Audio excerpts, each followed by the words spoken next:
Whichever Path contains scenes and depictions of violence, adult content, foul language, and other situations that some people may find objectionable. Listener discretion is advised. Curiosity killed the cat. But what if you're not the cat, but a siren from the sea? After opening the bottle and reading the message it contained, the siren had found herself bound, quite literally, to the pendant and message as they wrapped around her wrist and tugged her towards shore. Her voice seemed to soothe the cursed object's painful grip, but at the cost of attracting the attention of predators and the beaching of a pod of dolphins. Desperate to remove the painful chain and ribbon from her arm, she considered her options. Attempt to cut through the cloth and chain, risk more of her singing, or get dressed and allow herself to be led by the pendant to where it wished to go. The audience chose for her to follow the pull of the message, and so Whichever Path Presents Message in a Bottle, Part 3, Currents.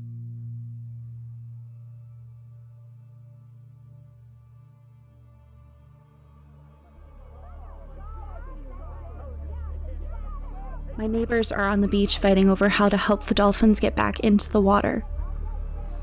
My call will wear off soon if I get further away. They'll stop trying to land on the beach. But they were responding to my pain. This is my fault. I pull the wet sundress off, my wrist throbbing. I use the towel I'd been drying over a chair to scrape some of the sand off. I change into a black jersey dress, struggling to get my right arm through without causing more pain. I need to wash my wrist and try to bandage it.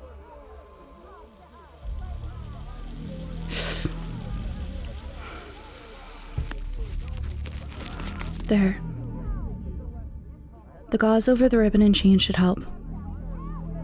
But I can feel the cold pendant pressed against my forearm, continuously shifting as though it's trying to find its way out of the dressing. I find a new mask for my face, a black cotton one that breathes well. I grab my purse and sling it over my left shoulder. Time to go. The neighborhood is filled with screaming sirens, helicopters and news vans, looking for places to park on our tiny streets. I take shortcuts through the little alleyways between the buildings to avoid reporters, or the gaze of anyone who may use today to speak with me later. I get to Derby Street and cross the road.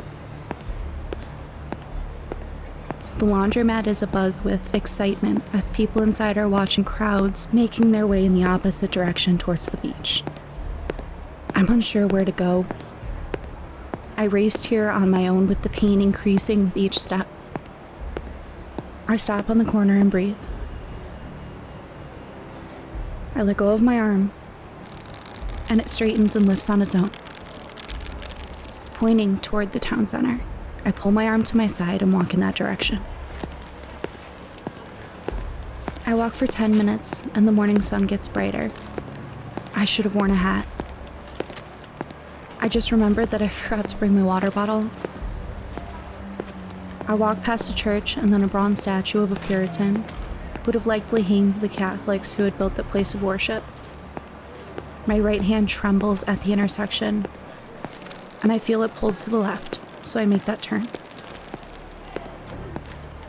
My steps are not my own as I walk past a fake British pub and 3 shops owned by authentic witches, if their signs are to be believed. The smell of frankincense and jasmine floats on the breeze. The sidewalk changes from pavement to brick. The few people out here this morning notice me and fight the urge to stare.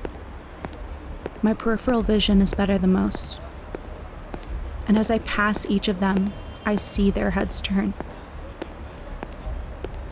In the morning light, the thin scales on my arms and chest look like scarification or skin condition. The pain in my arm and the people around me have my full attention.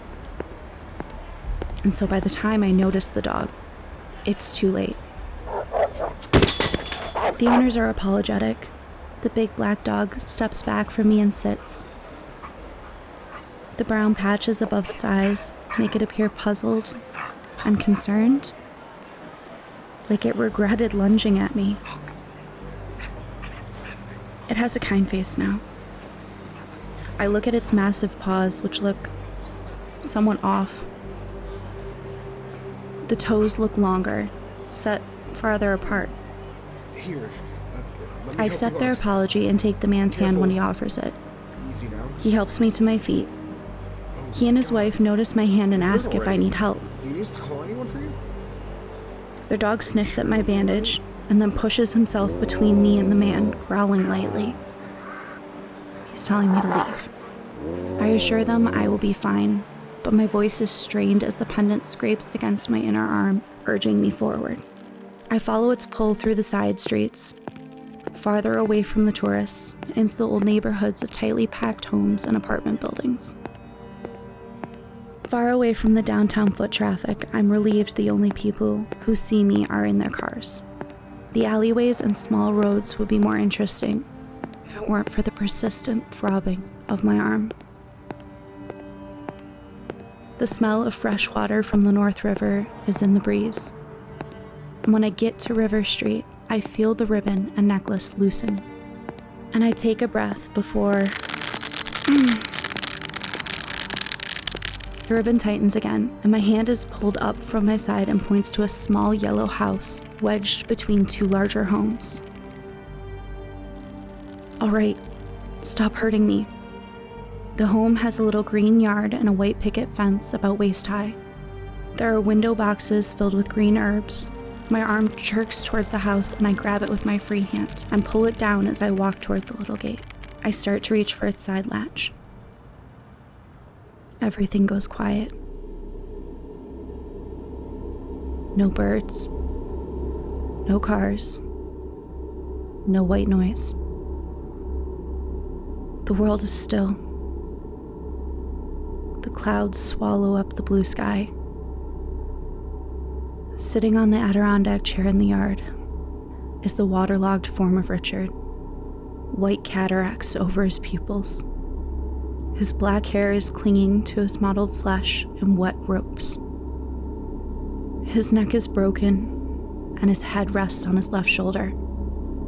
He has a look of terror on his face as though his last moments were a horror. And then his mouth starts to move.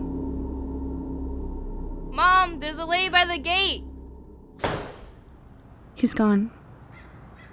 The sky is blue, and I look up in time to see the door opening.